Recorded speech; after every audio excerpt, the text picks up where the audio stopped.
তুমি কি এখানে চুষি কাটছো নাকি? আমি এই যে এখানে চুষিগুলো কেটে নিচ্ছি, চুষিটাকে বলগুলো বানিয়ে নিচ্ছি।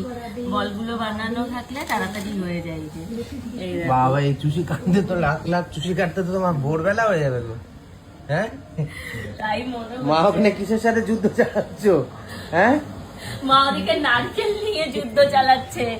ভাজা পুলির মধ্যে হচ্ছে নারকেল দিতে হবে, সবে আমি চুষিতে আটকে রয়েছি, মা ভাজা পুলি নিয়ে যুদ্ধ চালাচ্ছে ওখানে। আরে ভাজা পুলি- মাঝখানে যে পূজা চা করেছিল, সে এমন চা করেছে আর তাতে এত আদা দিয়েছে, নিশ্চয়ই ঢেকুর উঠে গলা চলে যাচ্ছে। হ্যাঁ, গেলা যাচ্ছে না, এত আদা দিয়েছে চায়ের মধ্যে। আরে বাবা, ওখানে আমি ওইদিকে ইয়ে করতে গিয়ে আদাটা ফুটে গেছে বেশি। মা খায়নি, বাবা তো এখানে চুপচাপ কোনো মন্তব্য ছাড়াই খেয়েছে। কিন্তু আমি খেয়ে দেখছি কেসটা কি হলো। কেসটা কি হলো, আদাটা ফুটে গেছে।